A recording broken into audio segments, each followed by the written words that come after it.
Então, gente,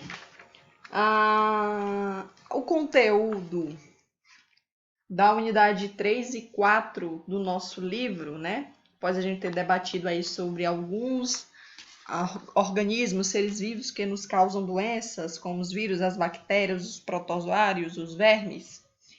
Na unidade 3 e 4, nós vamos conhecer os processos pelos quais o nosso corpo nos protege desses organismos, dessas doenças, tá bom? Na unidade 3, nós estudaremos o sistema imunológico. E na unidade 4, fala sobre os processos de imunização, né? Mais especificamente sobre as vacinas e os soros, tá bom? Nós vamos unir os dois conteúdos numa única aula que vocês verão a partir de agora, tá bom? Primeiro falando sobre o sistema imunológico. Bom, gente, começo aqui com uma pergunta. Você sabia que o nosso corpo possui um sistema de reações que nos protege de diversas doenças, agentes estranhos e até mesmo contra nossas próprias células quando, por mutação, elas se tornam malignas, cânceres? Que existem células especiais para retirar e destruir esses agentes estranhos?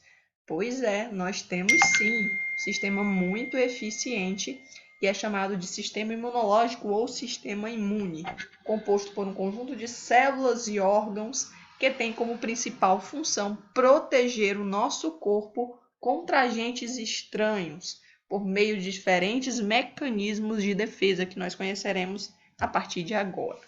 Primeiro, para a gente compreender o funcionamento do sistema imunológico, nós vamos aqui ver a definição de dois termos muito utilizados quando a gente estuda o sistema imunológico, que é de antígeno e anticorpo. O que é um antígeno? Um antígeno é uma partícula, uma proteína, uma substância que o nosso corpo ele reconhece como estranho. O nosso sistema imunológico reconhece como estranho, tá bom?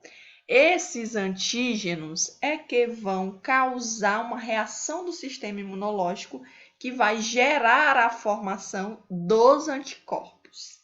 Esses antígenos, portanto, que são substâncias estranhas, estão presentes nos agentes patogênicos, como vírus, bactérias, protozoários, vermes e etc. Nas células também malignas, como é o caso dos cânceres, tá bom?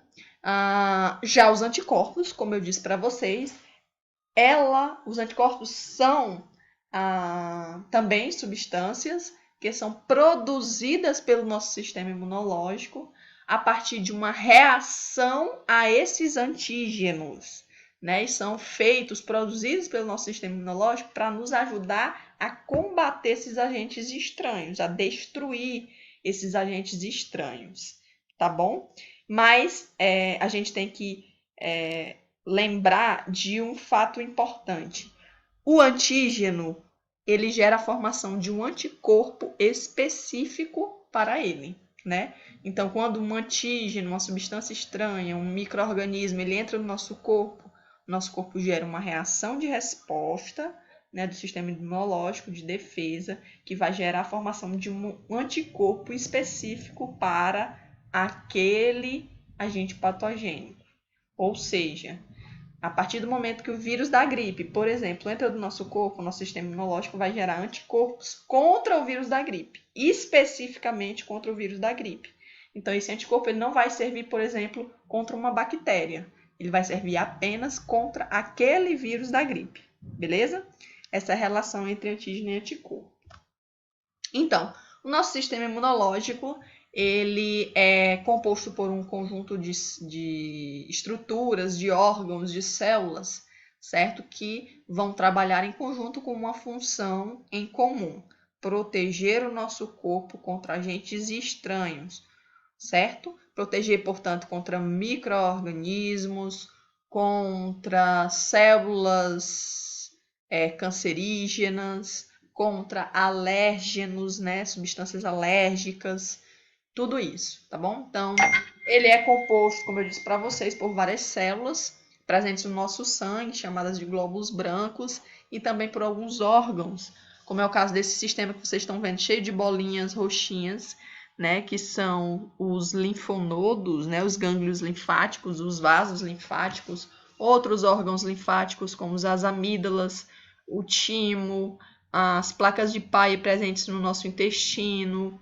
o apêndice no intestino grosso, o baço, a medula óssea, todos esses órgãos, junto com as células de defesa presentes no nosso sangue, formam, portanto, as estruturas que compõem o nosso sistema imunológico, tá bom?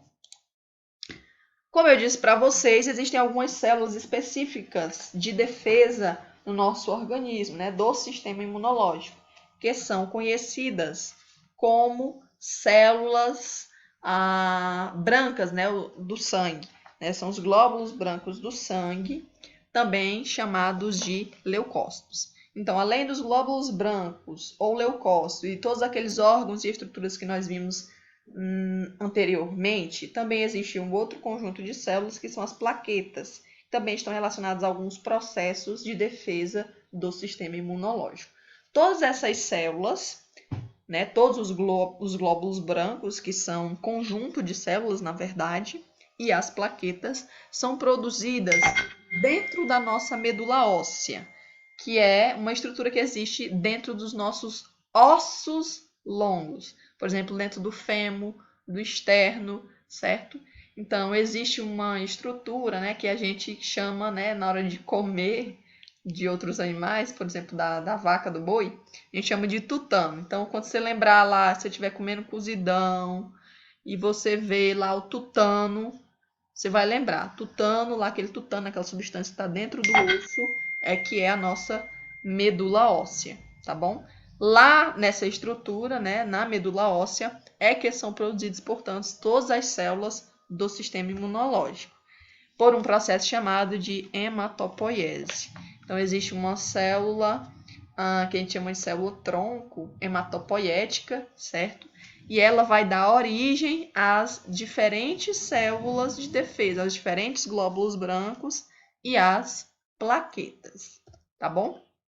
Falando especificamente agora sobre os nossos glóbulos brancos, sobre os leucócitos, né? São células de defesa do nosso corpo. Para vocês terem noção, dentro de 1 milímetro de sangue existem de 6 a 10 mil leucócitos, tá bom? Como eu disse para vocês, são produzidos na medula óssea e amadurecem para se tornarem ativos nos órgãos linfáticos, né? Como nos gânglios linfáticos, no timo, no baço, na placa de Peyer, nas tonsilas palatinas, que a gente viu naquela imagem anterior, tá bom?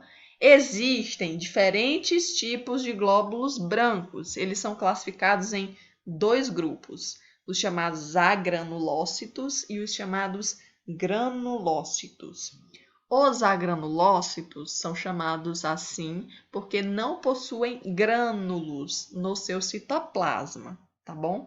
Não possuem um monte de grãozinhos típicos, né, no seu citoplasma. Já os granulócitos, como já diz o nome, né, possuem esses grânulos e são ricos nesses grânulos em seu citoplasma.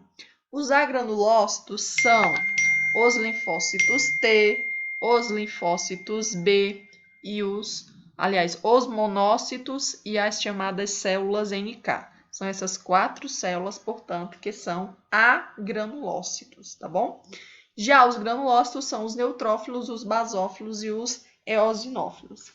Cada uma dessas células vai ter uma função específica. Cada um desses glóbulos brancos vai ter uma função específica dentro da defesa do nosso corpo contra agentes estranhos, tá bom? Os neutrófilos vão fazer fagocitose, né? Então, vão literalmente comer os micro-organismos, os agentes patogênicos como vírus e bactérias, tá bom? Os basófilos estão relacionados a processos alérgicos, então, todos aqueles sintomas de alergia, né? Coriza, espirro, tosse, coceira, é causada por esses basófilos, tá bom? Então, estão relacionados, portanto, a processos alérgicos. Os eosinófilos, por sua vez, estão relacionados à defesa contra parasitas, contra aqueles vermes parasitas, tá bom? Os monócitos, né, que vão dar origem dentro dos nossos tecidos aos macrófagos, né? Então, o monócito que está lá no sangue, quando ele está presente no tecido, ele recebe outro nome, que é de macrófago. Assim como os neutrófilos, os monócitos também são responsáveis por fagocitose, né? Então, digerir, consumir os agentes patogênicos. E os linfócitos, que podem ser de dois tipos, T e B, né? Também têm algumas funções. O linfócito T de fazer fagocitose e o linfócito B de produzir anticorpos, aqueles lá que a gente falou no começo da aula, tá bom? Agora vamos conhecer as plaquetas. O livro de vocês não menciona sobre as plaquetas, mas é importante a gente conhecer a função das plaquetas dentro do nosso sistema imunológico. As plaquetas, na verdade, não são células, são fragmentos celulares, tá bom? Também são produzidos na medula óssea. A cada 1 milímetro de sangue nós temos cerca de 150 a 400 mil plaquetas. E esses fragmentos celulares têm como função auxiliar o processo de coagulação sanguínea, tá bom? Então, observem aqui, ó. Imagine que isso é um vaso sanguíneo. Então, você, por exemplo, se cortou com um prego, com uma agulha e etc. Quando rompe-se o vaso sanguíneo, esses fragmentos celulares, que são as plaquetas, elas são direcionadas para o local do ferimento. E nesse local do ferimento, elas começam a aderir à parede do vaso sanguíneo que foi cortado, que foi lesado. Elas começam a literalmente aderir a essa parede e formam um tampão. Então, formam aí uma estrutura que vai impedir o sangramento, vai parar, estancar o sangramento, certo? Aí, além das plaquetas, também no processo de coagulação sanguínea, existem outras substâncias, né, ou uma série de proteínas, como é o caso dessa que você está vendo aqui, que parece uma rede, né, que é chamada de fibrina, né, uma fibra, literalmente, que vai auxiliar aí no processo de estancamento de sangramentos, tá bom? No próximo vídeo a gente continua falando sobre o sistema imunológico.